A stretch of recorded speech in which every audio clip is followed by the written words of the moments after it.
Vietnam puji Indonesia sebagai tuan rumah Piala AFF U19.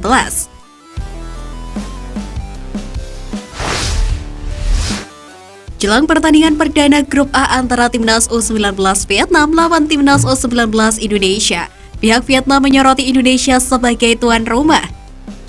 Sebagai informasi, pasukan Vietnam telah tiba di Indonesia sejak Selasa lalu setelah melakukan perjalanan panjang. Rombongan Timnas U19 Vietnam sendiri menginap di Hotel Grand Sahit Jaya, Jakarta. Hotel yang didirikan pada tahun 1974 itu ternyata menjadi sorotan media Vietnam Zing News. Media tersebut mengakui hotel yang disediakan oleh pihak penyelenggara itu cukup luas dan indah. Tak hanya itu, jarak hotel dengan tempat latihan Timnas Vietnam sendiri tidak jauh, hanya berjarak 7 km. Hal tersebut menandakan bahwa Indonesia sebagai tuan rumah melakukan kewajiban dengan baik. Berbeda halnya dengan beberapa waktu lalu ketika Timnas Indonesia U23 berkiprah di SEA Games Vietnam. Saat itu pasukan Sintayong kurang mendapatkan pelayanan yang layak dari pihak Vietnam, seperti jarak tempuh tempat latihan hingga 13 km hingga lapangan yang tidak layak.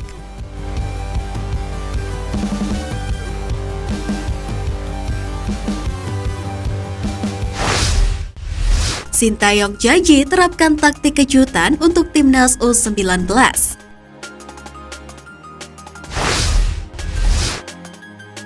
Selepas melakoni berbagai persiapan termasuk laga uji coba, Sintayong menyoroti dua hal yang jadi kekurangan Ronaldo Kuateh dan kawan-kawan.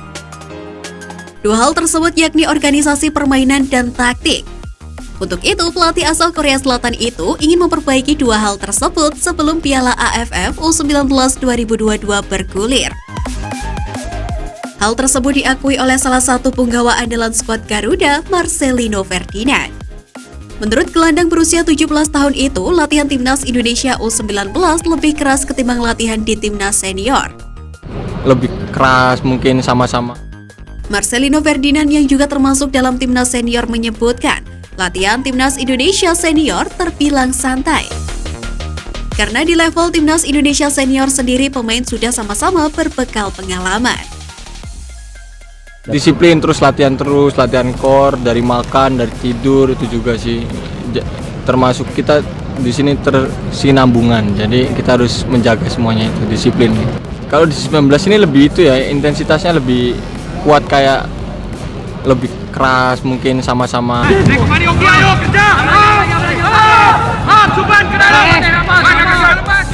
Sebagaimana diketahui di usia yang baru 17 tahun, Marcelino Ferdinand sudah memperkuat Timnas besutan Sintayong dalam berbagai rentan umur.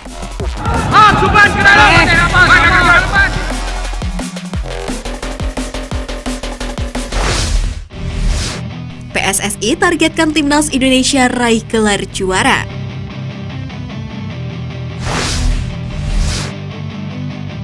PSSI memberikan target tinggi untuk Timnas Indonesia di semua kelompok usia. Sebut saja target PSSI untuk Timnas Indonesia U16 dan Timnas Indonesia U19. Dua timnas kelompok usia itu diharapkan bisa tembus final dan juara di Piala AFF tahun ini. Sementara untuk Timnas U18 Putri Indonesia ditargetkan masuk semifinal di Piala AFF 2022. Target tersebut muncul bukan tanpa sebab. Pasalnya, Indonesia memiliki keuntungan tersendiri sebagai tuan rumah di 3 hajatan besar level Asia Tenggara tersebut. Untuk diketahui, Piala AFF U19 2022 sendiri berlangsung pada tanggal 2 hingga 15 Juli 2022. Kemudian Piala AFF U16 2022 akan berlangsung mulai 6 hingga 18 Agustus 2022. Sementara Piala AFF U18 Putri akan berlangsung dari tanggal 22 Juli sampai dengan 4 Agustus 2022. Sebab demikian, PSSI melalui Ketua Umum Muhammad Iriawan punya harapan besar, di mana 3 kelompok Timnas Indonesia itu bisa mencapai target.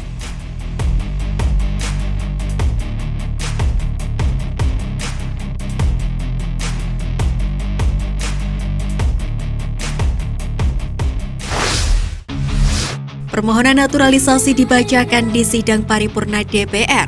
Jordi Amat dan Sandy Walsh langkah lagi bela timnas Indonesia.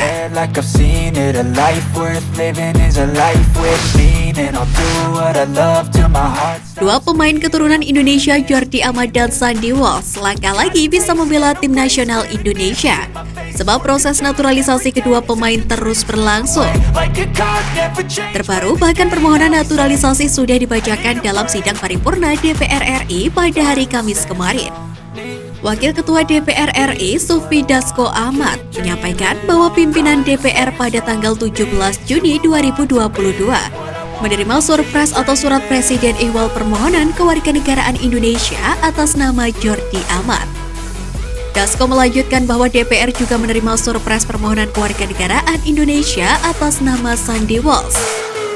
Untuk diketahui, PSSI menyatakan bahwa dua pesepak bola keturunan Indonesia, yakni Jordi Amat dan Sandy Walsh, sudah menuntaskan beberapa syarat yang menjadi kelengkapan untuk proses naturalisasi menjadi WNI selama berada di tanah air. Menarik tentunya melihat adanya kelanjutan proses naturalisasi dua pemain keturunan Indonesia. Hanya saja, kini masalah naturalisasi Jordi Amat ditentang sejumlah pendukung timnas Indonesia. Lantaran Jordi Amat tiba-tiba mengumumkan bergabung dengan klub Malaysia Johor Darul Takzim. Bagi sebagian pendukung, Jordi Amat memanfaatkan proses naturalisasi agar bisa bermain untuk JDT dengan memakai kuota pemain Asia Tenggara.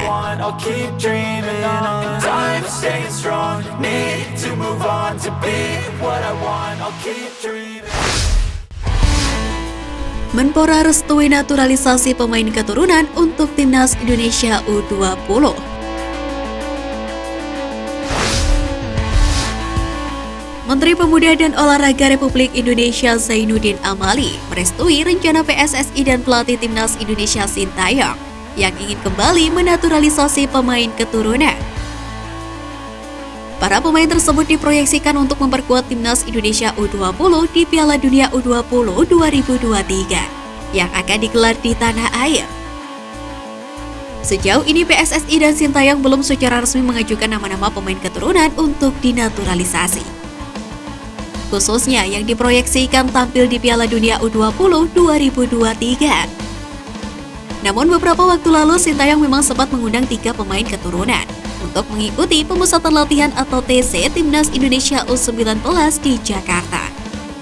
Ketiga pemain tersebut diantaranya adalah Jim Krok, Kai Davi Poham, dan Mark Christopher.